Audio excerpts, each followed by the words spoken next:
आज ये वक्त आ गया है कि अमेरिका जो है उसको इंडिया को ये कहना पड़ गया है कि वो रशिया के साथ एक डायरेक्ट डिस्कशन करे ताकि रशिया जो है वो न्यूक्लियर का वेपन्स का इस्तेमाल ना करे। इस वक्त अगर हम देखते हैं पूरी दुनिया में सर ग्रोथ रेट अमेरिका का, यूके का, यूरोप का डाउन है, लेकिन सिर्फ एक कंट्री है इंडिया।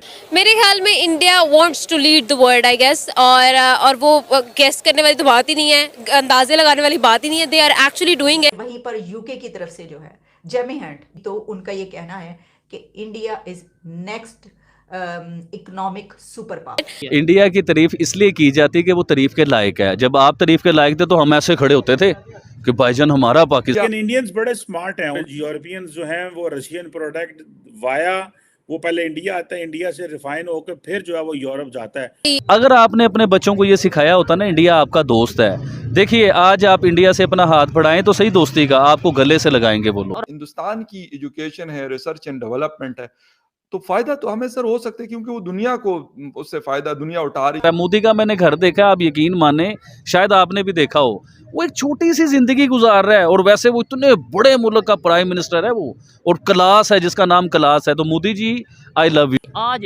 यूके के जो उनसे मिनिस्टर हैं, फाइनेंस मिनिस्टर हैं, वो ये कह रहे हैं इंडिया एक इकोनॉमिक सुपर पावर बन चुका है।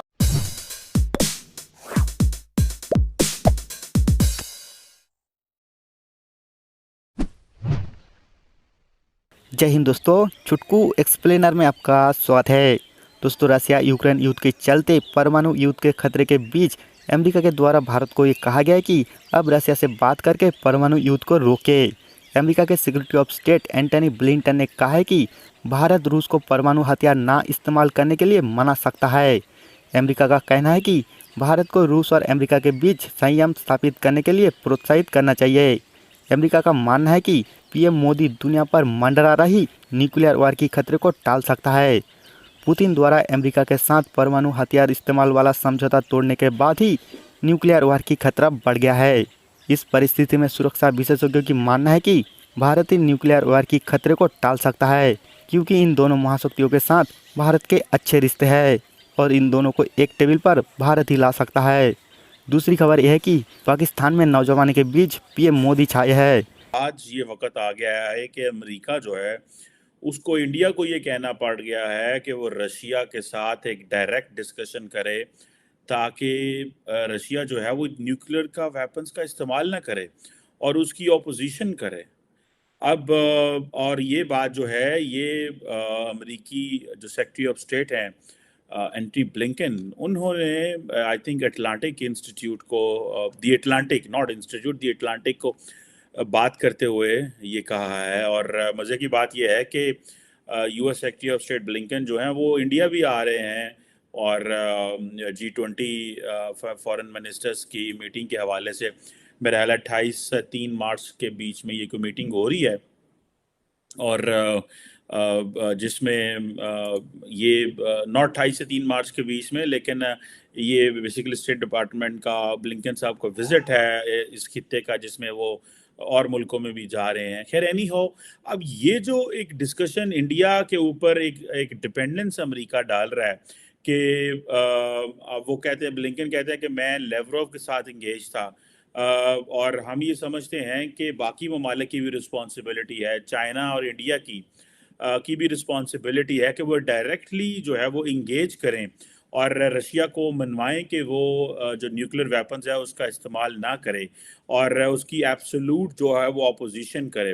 और इस हवाले से अमेरिकन कहते हैं कि हमने इंडियंस को कहा है कि वो अपना मैसेज कन्वे करें, और क्योंकि अमेरिकन को पता है कि अगर इंडिया रशियंस जो हैं वो यूक्रेन में ये न्यूक्लियर वेपन का इस्तेमाल करते हैं तो ये तो सीधा सीधा अमेरिका के बाद कोई मुल्क जो है वो कोई ऐसा मुल्क होगा जो न्यूक्लियर वेपन का इस्तेमाल कर रहा है। लेकिन जिस तरह मैंने पहले कहा कि the Indians were very smart, उन्होंने कहा ठीक है MiG-21 छोटे मोटे हथियार ना लवो तुझे जनाब, तो आप उनसे जाके अच्छी चीज़ें वेपन्स लो, आप S-400 लो, आप उनके पास कोई और अगर state of the art weapon आता है तो आप वो लो।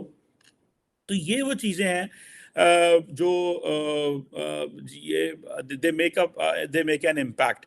अब रशियंस को इस चीज़ की फ़िक्र भी है, फ़िक्र उनको इस सेंस में है कि वो प्रोसेस शुरू हो चुका हुआ है, जिस प्रोसेस की अमेरिकन बात कर रहे हैं कि India step by step Russia से पीछे होगा। लेकिन इंडियंस बड़े स्मार्ट हैं, उन्होंने, आपको पता है रिसेंटली कितने बिलियन डॉलर्स का जो है वो तेल वहाँ से लेके, जैसे मैंने अगले दिन आपको एक डिस्कशन में कहा था, 400% इंडिया की इंपोर्ट बढ़ गई है, यानी कि कुछ 7.5 बिलियन डॉलर से कोई 37-38 अरब डॉलर की इंपोर्ट बढ़ गई हैं। तो आप इमेजिन करें, जो सारा तेल ही तेल है, और वो सारा तेल इंडियंस रिफाइन करके अमेरिका, वो यूरोप भेजी जा रहे हैं। यूरोपियंस इंडियन तेल इस्तेमाल कर रहे हैं, वो रशियन तेल है। अब आप इमेजिन करें ना, मत मारी गई है। ये भी पाकिस्तान और इंडिया वाला हिसाब है कि पाकिस्तान जो है वो इंडिया के प्रोडक्ट दुबई से मंगवाता है, और यूरोपियंस जो हैं वो रशियन प्रोडक्ट वाया, वो पहले इंडिया आता है, इंडिया से रिफाइन होकर फिर जो है वो यूरोप जाता है। तो आप इमेजिन करें कितना कॉस्टली और महंगा पड़ता है रशियन यूरोपियंस को, इसलिए। लेकिन at the end of the day ज़रूरत भी है, क्योंकि इस चीज़ का जो ताल्लुक है वो आपकी उस चीज़ से नहीं है कि महंगा तेल कितना पड़ रहा है। इस चीज़ का ताल्लुक इस चीज़ से है कि वो this is how it is. आप इससे पीछे नहीं हट सकते, ये आप थोड़ी बिस्ती है, और जिस तरह कहते हैं ना, बिस्ती होएगी साड़ी बड़ी। क्या रीज़न है, पाकिस्तानी है आप और आप कह रहे हैं कि इंडिया का प्राइम मिनिस्टर चाहिए या उससे ऐसा चाहिए? सबसे बड़ी बात ये है, देखिए हम भी पाकिस्तानी हैं, आप भी पाकिस्तानी, यार इस मुल्क में पैदा हुए हैं, इस मुल्क के लिए जान हाजिर है हमारी, ठीक है। सब कुछ हाजिर है। लेकिन मकसद ये कि एक इंसान, आपको नज़र आ रहा है कि यार एक इंसान ने अपने लोगों के लिए क्या किया है, ठीक है। तो हम उसे कैसे बुरा कह दें? आप समझें इस चीज़ को। अच्छा, मुझे ये बताएं, कौन सी ऐसी पॉलिसी आपको इंडिया के प्राइम मिनिस्टर की बेहतर लगी है या उनके गवर्नमेंट की बेहतर लगी है, जिसकी वजह से आपने डायरेक्ट ही बोल दिया कि भाई हमें वैसा प्राइम मिनिस्टर? आपने पहले ये बताएं, आपने बोला है कि नहीं? जी सर, बिल्कुल बोला है मैंने। इसकी कौन सी पॉलिसी बेहतर लगी? तस्दीक मैं इसकी करता हूँ। एक नरेंद्र मोदी साहब, आई लव यू, अच्छा, और एक वो तैयब उर्दगान साहब, इनको भी आई लव यू। ठीक हो ये गया। दो लोग मैंने अपनी ज़िंदगी में ऐसे देखे कि जो अपने लोगों के लिए जीते हैं, जो अपने लोगों के लिए। अपने लोग कौन होते हैं? जो आपकी आवाम है, ऐसे ही है। उसके लिए। मुझे ये बताएं, जब आप इस तरह की बात करते हैं कि भाई इंडिया के प्राइम मिनिस्टर बेहतर हैं, वहाँ पे रूल एंड रेगुलेशन है, तो कुछ लोग जो पाकिस्तान से सुन रहे हैं, लेट्स सपोज यहाँ से ही सुन रहे हैं, वो कहेंगे ये इंडिया की तारीफ कर रहा है। आप इंडिया की तारीफ क्यों करते हैं? आज मुझे बता दें। आज मैं बता ही देता हूँ आपको। आज से चंद साल पहले ना मैं इंडिया को अच्छा बोलता था। देखिए, जो अच्छा कर रहा है हमारा हमसाया है, हम सबसे पहले उसे अच्छा कहेंगे। जबरदस्त। तो मैं मेरे agree करता दोस्त जो है ना, मेरे दोस्त वो मुझे कहते थे, ओ तू पाकिस्तानी होकर ये क्या कर रहा है? और भाई वो तरक्की कर रहे हैं, वो सबको। आज वो दोस्त मेरे अपने मुंह से कहते हैं कि इंडिया बेस्ट। क्यों? कि हमें वो चीज़ें नज़र आ रही थी यार। हम लोग पाकिस्तानी मुब्बे वतन होके, तो ठीक है मुब्बे वतन हैं, पाकिस्तान के लिए हमारी जानें भी हाजिर हैं, लेकिन इन्हें शर्म दिलवाने के लिए ये बातें हो रही हैं सारी, कि आप भी शर्म कर लो यार। ठीक है। और भाई मोदी से नफरत करते हो, उससे सीखो। उसने 8 साल अपने लोगों के साथ क्या किया है? ठीक हो गया। अपने लोगों के लिए जी रहा है, वो अपने लोगों का फ़ायदा कर रहा है। मोदी का मैंने घर देखा, आप यकीन माने, शायद आपने भी देखा हो। वो एक छोटी सी ज़िंदगी गुजार रहा है, और वैसे वो इतने बड़े मुल्क का प्राइम मिनिस्टर है वो, और क्लास है, जिसका नाम क्लास है। तो Modi ji, I love you. ठीक हो।